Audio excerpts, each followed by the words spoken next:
মুসলিমদের যখন আল্লাহ তাআলা ন্যায় বিচার দেন, মুসলিমদের পক্ষে দেন, মুসলিমরা শহীদ হয়, তার জান্নাত সেদিন থেকে শুরু। তার জান্নাত কি? যে যুদ্ধের মাঠে মারা যায়, আল্লাহ তাআলা শহীদি মরণ দিয়া তার পক্ষে রায় দিয়ে দিলেন, তার সুখ শান্তি জান্নাতের আনন্দ সেদিন থেকে আরম্ভ।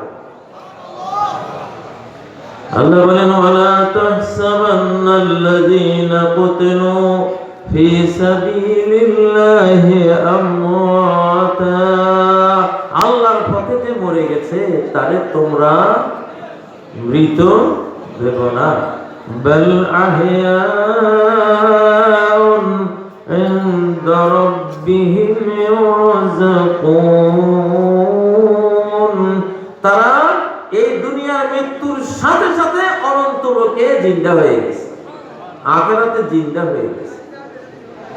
এখানের মরণের সাথে সাথে ওইখানে কি জিন্দা, ইউরযাকুন, তাদেরকে রিজিক দেয়া হচ্ছে, সেখানে খাওয়ানো হচ্ছে, সেখানে মেহমানদারি শুরু হয়েছে। অনেক মুসলমান মনে করে মরলে কবরে পড়ে থাকবো কয়শো বছর, কয় হাজার বছর, তারপরে জান্নাত আসবে। এই জন্য জান্নাতের আমল করতে তার কাছে আগ্রহ জমে না, ঠিক না? একটা গান বানাইছে, কয় যে নগদ যা পাও হাত পেতে নাও, বাকির খাতা শূন্য থাক। দেখছেন কত বড় শয়তানের কথা। আরে আখিরাতের জান্নাতের নিয়ামতকে সে বাকির খাতায় দিয়েছে, মোটেও না। ওইটা দুনিয়ার চেয়েও নগদ। দুনিয়াতে একটা আম গাছ লাগাইলে আপনি ফল পাইতে পেতে অন্তত 3 বছর লাগবে, ঠিক না? কিন্তু আখিরাতের কাজ করে মরলে 3 বছর লাগবে। মরার সাথে সাথে জান্নাতে নিয়ে যাওয়া হবে, আপনার ফলমূল খাওয়া শুরু হয়ে যাবে।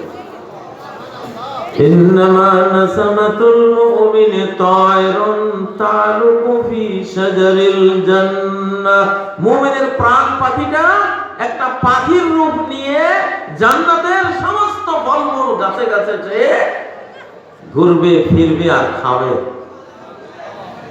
আর বিশ্রাম নিবে গিয়ে আল্লাহর আরশের নিচে ঝুলন্ত ফানুস বাতি আছে, ওগুলিতে গিয়ে সে ওখানে বসবে।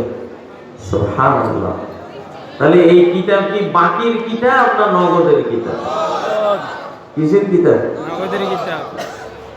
এক হরফ পড়ার সাথে সাথে $10। কয় ডলার? ডলার তো বুঝছেন, এটা আখিরাতের ডলার। এক হরফে কয় নেকি? 10 নেকি। সুবহানাল্লাহ। তাহলে বিসমিল্লাহির রহমানির রহিমের মধ্যে যদি 19 হরফ থাকে, 19 10, কম পক্ষে 19 10, ঠিক না? আর বেশি হইলে তো 700, আরো বেশি, হিসাব নাই।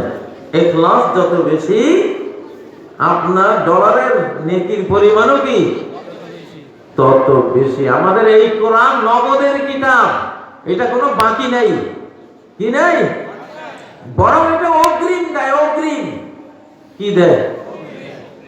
এই কোরআন হলো মা'দুবাতুর রহমান, রহমানের জিয়াফতখানা।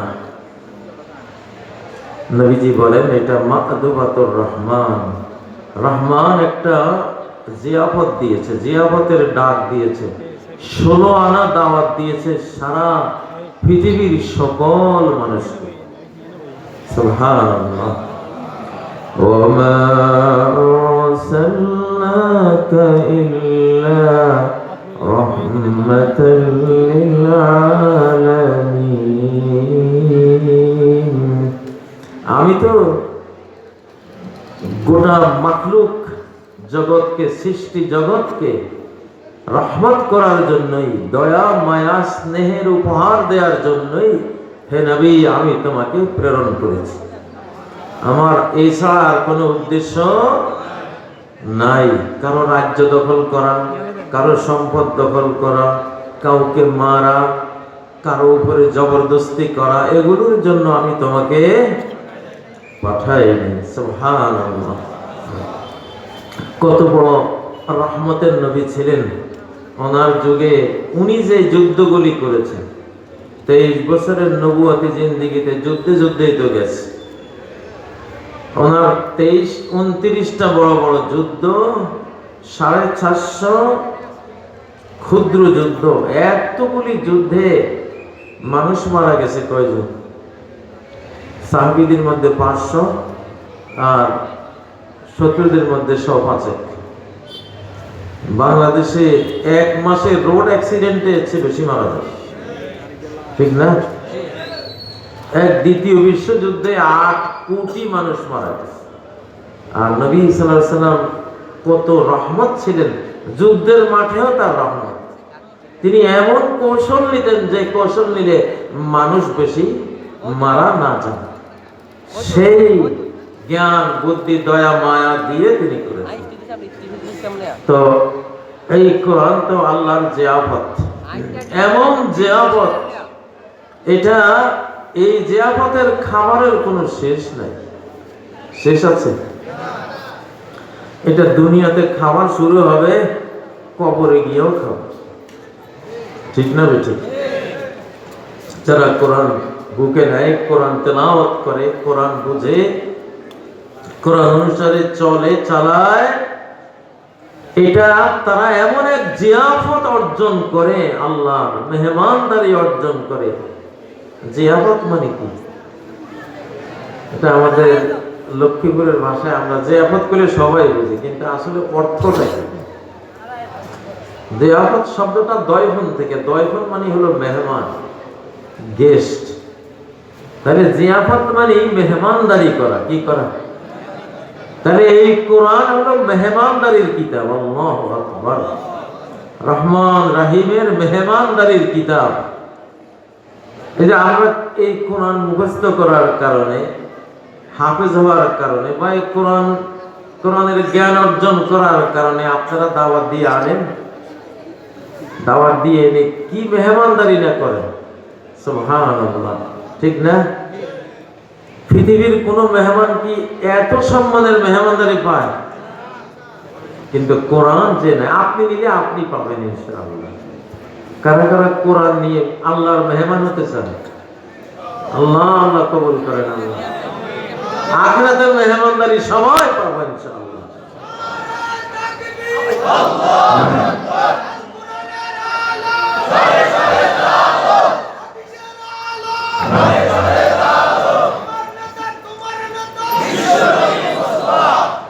আলহামদুলিল্লাহ, আল্লাহ তাআলা আমাদের বাংলাদেশকে কোরআনের জন্য কবুল করেছে। আমাদের এই বাংলাদেশের এই মানচিত্রের জন্ম হয়েছে কদরের রাতে, 1947-এর 14ই আগস্ট, 27 রমজান, গভীর রাত্রে। এই যে মানচিত্রটা আমরা পেয়েছি, এটা কদরের রাতে পেয়েছি।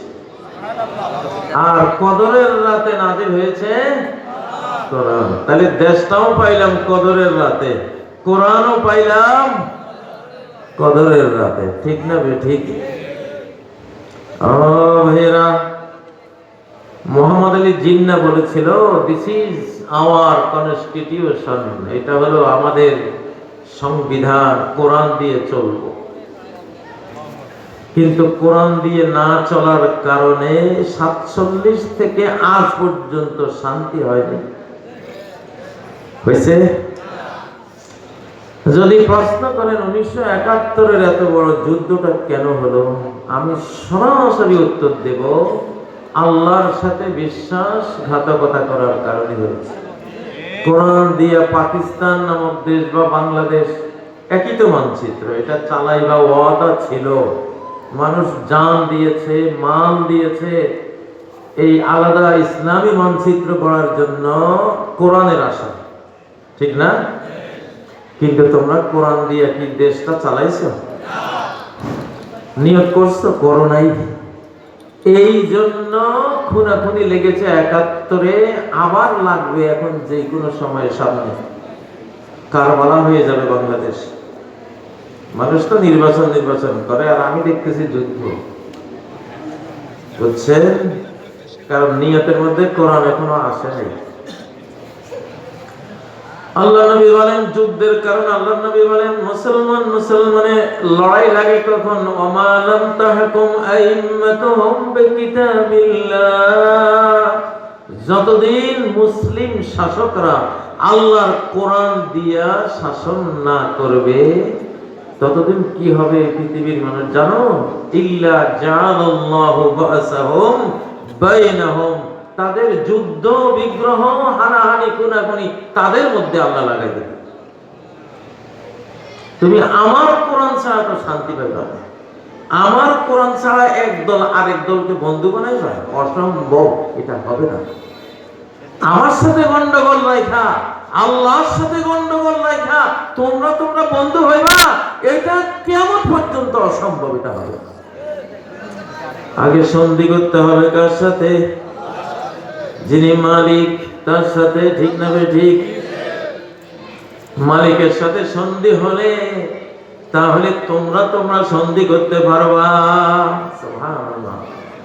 লাউ আনফাকতা মা ফিল আরদি জামিআন মা আল্লাফতা বাইনা কুলুবিহিম, যদি সারা পৃথিবীর সম্পদ তুমি এদের পিছনে ব্যয় করো, দুই দলকে দিয়া দাও যে তোমরা সারা পৃথিবীর সম্পদ নাও, তবুও মারামারি কাটাকাটি হানাহানি শত্রুতা করো না। আল্লাহ বলেন মা আল্লাফতা বাইনা কুলুবিহিম, তাদেরকে এক করতে পারবা না। পৃথিবীর কোন ডক্ট্রিন, কোন মতবাদ, কোন শক্তির প্রেসার, কোন শক্তির কোন কূটনীতিতে মুসলমান দুই দল এক হবে না। কারণ এক করবে কে? আল্লাহ।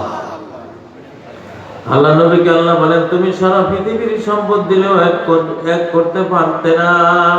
ওয়ালাকিন্নাল্লাহা আল্লাফা বাইনাহুম, কিন্তু সাহাবীদের মধ্যে, আরবদের মধ্যে যারা রাস্তায় একের সাথে আরেকের দেখা হলে এ মনে করতো ও আমাকে খুন করবে, সে মনে করতো এ আমাকে খুন করবে, তাদেরকে আল্লাহ তাআলা মিলাই দিলেন ইসলাম দিয়া। কি দিয়া? ইসলাম দিয়া। তারা দেখা হলে বলতো ইন্নী কাতিলুক ফাকুযা হিজরাক, ও আগন্তুক, ও পথিক, আমি তোমারে হত্যা করব, তুমি তোমার সতর্কতা গ্রহণ করো। এই ছিল আরব দেশ, নবীজির দেশ। তখন যে পারত, যে জিতত সে খুনি হয়ে যেত, আর যে পরাস্ত হতো সে নিহত হয়ে যেত। এই ছিল আরব দেশ। সেখানে আল্লাহ তাআলা বললেন যে না, ইন্নী কাতিলুকা ফাকুযা হিজরাক, এইটা তোমাদের সাক্ষাতের অভিবাদন হবে না। তোমরা সাক্ষাৎ হলে বলবা আসসালামু আলাইকুম ওয়া রাহমাতুল্লাহি ওয়া বারাকাতুহু। সুবহানাল্লাহ। ও পথিক, তোমার উপরে বর্ষিত হোক আল্লাহর পক্ষ থেকে শান্তি, রহমত। বল কি সমাজ ছিল আমি তোমারে খুন করব, সাবধান। সেই জায়গায় আসলো তোমার উপরে বর্ষিত হোক শান্তি, রহমত। বল। তারপরে আরব দেশে দুইজনে মুসাফা করা, 100 কোটি টাকা দিলেও এক শত্রুর সাথে আরেক শত্রুর মুসাফা সম্ভব ছিল না। আমি তার হাতে হাত দেব? কখনো না। জীবন যাবে তবু তার হাতে হাত দেব। নবীজি এমন সুন্দর করে মিলিয়ে দিলেন, আল্লাহর প্রতি ঈমান, ভরসা, তাওয়াক্কুল, ইসলামী শিক্ষা দিয়া হাত শুধু দিলই না, দিয়ে আবার ঝাঁকুনি দিল, আনন্দের ঝাঁকুনি, ঠিক না? মুসাফা করে ঝাঁকুনি দিলে শীতকালে গাছের পাতা যেমন ঝরে, দুইজনের পাপ ওইভাবে ঝরে যায়। একজন বলে আচ্ছা মুসাফার মধ্যে এমন কি আছে যে একটু ঝাঁকুনি দিলে সারা জীবনের সব গুনাহ খাতা শীতকালের গাছের পাতার মতো ঝরে যাবে, এমন কি আছে? তার জন্য বলে তুমি তো মুসাফা পাইছো মুসলমানদের মধ্যে। নবীজি যেই সমাজকে এই মুসাফা শিখাইছিলেন তারা তো একজনকে পায় আর খায়, এই ছিল তাদের সমাজ। একজনের কূপের পানি আরেকজনের উঠে কেন পান করলো, এই জন্য যুদ্ধ লেগে 250 বছর লড়াই করেছে। সেই জাতি একজন আরেকজনের হাতে হাত দিবে, আবার আনন্দ করে ঝাঁকুনি দেবে। এটা যদি ওই যুগ দেখতা, যেই যুগে নবীজি এই অসাধ্য সাধন করেছেন, তাহলে বুঝতা এখানে কি আছে। সুবহানাল্লাহ। মুসাফা দিয়ে হাত ঝাঁকুনি দিবেন তো ইনশাআল্লাহ। আমাদের বাংলাদেশে এখন এই জিনিসগুলি খুব দরকার। বিদেশিরা আমাদের মধ্যে লাগাই দিয়া আমাদের দেশটা দখলের সমস্ত নীল নকশা পাকাপোক্ত করে দিয়েছে। ও ভাইরা, তাহলে আমাদের আন্তরিকতা তৈরি করবেন কে? আল্লাহ। এই যুগটা আল্লাহর হাতে, সরাসরি আল্লাহর যুগ। এখন কার যুগ? এই পৃথিবীতে মানুষের হাতে নাই। এখন সামনে এমন ভয়াবহ যুদ্ধ আসতেছে, পারমাণবিক যুদ্ধ। কোন মানুষে এই পৃথিবী কন্ট্রোল করতে পারবে না। এই জন্য আল্লাহর হাতে। এখন একটা বিচার দিবস চলছে, আল্লাহর বিচার দিবস। বিচারের আওয়াজ চলছে, বিচার পর্ব চলছে পৃথিবীতে। আমরা তো সূরা ফাতিহার 4 নম্বরে বিচার দিবস পড়ি কিনা? মালিকি ইয়াউমিদ্দিন, বিচার দিবসের মালিক। আজকে আমি আপনাদের সাথে কথা বলবো, বিচার দিবস শুরু হয় কখন থেকে? তিনি তো বিচার দিবসের মালিক। সেই দিবসটা কি শুধু সিঙ্গার ফুৎকারের পরে, নাকি দুনিয়াতে থাকতেই বিচার দিবস, বিচারের পর্বটা শুরু হয়? আসলে কোরআন বলে দুনিয়াতে থাকতেই বিচার শুরু হয়। বিচার দিবস বহু গেছে পৃথিবীতে। আল্লাহ যাকে যখন ধরেন তখন তার বিচার দিবস শুরু। যারে যখন ধরবেন তার তখন বিচার দিবস শুরু। ফেরাউনকে যেদিন ধরেছেন সেদিন ফেরাউনের বিচার দিবস শুরু। আল্লাহ বলেন মিম্মা খাতিআতিহিম উগরিকু, তাদের পাপের কারণে তাদেরকে সাগরে, লোহিত সাগরে ডুবিয়ে দেওয়া হলো। ফাউদখিলু নারা, আমরা তো দেখলাম যে সাগরে ডুবছে। আল্লাহ বলতেছে সাগরে ডুবাইয়া সেখান থেকে আগুনে ফেলছি। সাগরে ডুবাইয়ার সাথে সাথে কোথায়? তাহলে বিচার দিবস শুরু হইল কিনা? হ্যাঁ, শুরু হয়ে গেল। আমাদের বাংলাদেশে তো একটা বিচার দিবস গেছে 5ই আগস্টে, গেছে কিনা? বহু বিচার দিবস আসতেছে। বেঈমানের উপরে, আল্লাহ দ্রোহীদের উপরে যখন বিচার আরম্ভ হয় দুনিয়াতে, যেদিন সে মারা যাবে, যেদিন তাকে আল্লাহ ধরবেন, সেদিন থেকে অনন্ত অনন্ত কালের জন্য শাস্তি আরম্ভ, বিচার আরম্ভ হয়ে গেল। যেদিন নমরুদকে আল্লাহ ধরলেন সেদিন নমরুদের বিচার দিবস শুরু হয়ে গেছে। ওয়ালাহুম আযাবুম মুকিম, তাদের জন্য রয়েছে চিরস্থায়ী শাস্তি। আল্লাহ যখন ধরবেন এরপরে আপনার মুক্তি নেই। কবরের আযাব, হাসরের আযাব, জাহান্নামের আযাব একটার সাথে একটা চলতে থাকবে। আবার